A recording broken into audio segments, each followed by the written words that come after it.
साफी साहब, आपको क्या लगता है, क्या पीटीआई ने माजी से कोई सबक नहीं सीखा है? 2022 में भी हमने देखा, जब खान साहब की हुकूमत जाती उन्होंने देखी तो उन्होंने आईएमएफ मुआहदा तोड़ने की कोशिश की, फिर वो शौकत तरीन साहब की जो गुफ्तगू हमने सुनी, क्या अब इन सब से कुछ नहीं सीखा तहरीक इंसाफ ने?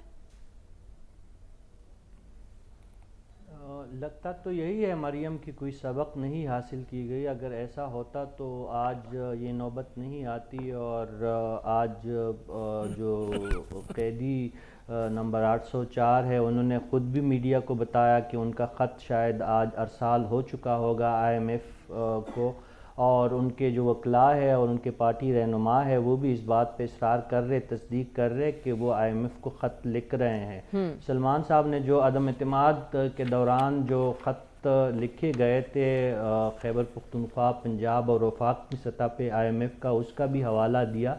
देखिए, ये ऐसा तासुर ये पार्टी ख़ुद ही आम करती है कि इनके मुखालिफिन को ये कहने का मौका मिलता है कि जब इनको ये लगता है कि इक़्तिदार इनके हाथ नहीं आ रहा तो ये मुल्की मफाद को भी कुर्बान करने पे आमादा नज़र आते हैं। अगर ऐसा ना हो तो फिर ये मुसलसल और तसलसल के साथ ये वाक़यात क्यों करनुमा हो रहे हैं? एक गलती हो गई थी तहरीक अदम एतमाद के बीच में, चले वो हो गई थी, अब उसका तकरार वो समझ में आने वाली बात नहीं है। 9 मई का वाक़या हो गया था, मुश्तइल लोग थे, जज्बात मुश्तइल थे।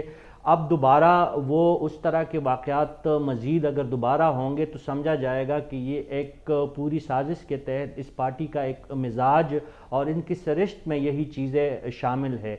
ये चीज़ें देखिए, इस इलेक्शन में अवाम ने बहुत ज़्यादा एतमाद किया है पाकिस्तान तहरीक इंसाफ पे। इनको करोड़ों का वोट पड़ा है और ये वोट सिर्फ इमरान खान साहब के नाम पे नहीं पड़ा है, बल्कि निज़ाम के ख़िलाफ़ लोगों ने अपनी नफ़रत का इजहार किया है। ये एक इंतहाई नादर मौका है इस जमात को कि वो रियासत के साथ अपनी वफ़ादारी और अवाम के जो एतमाद है उसको वो टेस्ट ना पहुंचाए और आगे की तरफ बढ़ने की कोशिश करे। लेकिन आज आईएमएफ खुद कह रहे हैं कि माजी करीब में जो हुकूमतें गुजरी है या जो निगरान जो ये सेटअप है, इनके इक़दामात से आईएमएफ मुतमईन है और हमें उनके साथ चलने में हमें एक रास्ता नज़र आ रहा है। साथ साथ आईएमएफ ये भी कह रहे हैं कि वो नए सेटअप के साथ काम करने के लिए भी तैयार है। तो एक गैर ज़रूरी तौर पर पाकिस्तान तहरीक इंसाफ की तरफ से ये इक़दाम उठाया गया है और शायद हमें यही जो माजी में भी हमें कहने पे मजबूर हुए थे कि अगर पीटीआई को कोई शिकस्त दे सकता है तो ख़ुद पीटीआई है। उनके ऐसे इनके फैसले सामने आ जाते, इस वक्त वो मकबूलियत कायम की हुई एक जमात है, पार्लियामान में उनकी एक मुअस्सर मौजूदगी है, दानली के के ख़िलाफ़ उनकी आवाज़ पे यकीन किया जा रहा है। तो ऐसे में आईएमएफ को ख़त लिखना ये तो बिल्कुल ना समझ में आने वाली बात है। और ये देखिए, आईएमएफ क्यों कर पाकिस्तान को कर्जा नहीं देगा? अगर बिलफर्ज इमरान खान साहब के ख़त पे आईएमएफ कर्जा नहीं देगा तो क्या होगा? खुदा न खास्ता मुल्क दिवालिया हो जाएगा, क्योंकि कर्जों की इजरा जो है वो ज़रूरी है। और अगर खुदा न खास्ता मुल्क दिवालिया होते तो आईएमएफ ही के पैसे डूबेंगे।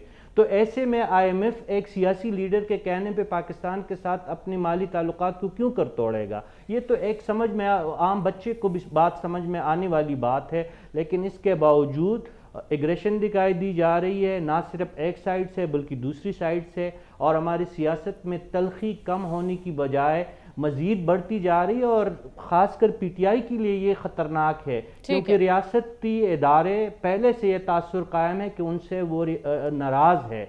और इस किस्म के अगर इक़दामात किए जा रहे हैं पीटीआई की तरफ से तो ठीक है, हमारे पैनल की राय के मुताबिक तो जितने मर्जी खत लिख दिए जाएं तहरीक इंसाफ की जानिब से आईएमएफ को, दूर दूर तक इस बात का कोई इम्कान नहीं है कि इस खत से कोई फ़र्क पड़ेगा। लेकिन दूसरी तरफ हमें आगे बढ़ना और बात करनी है जो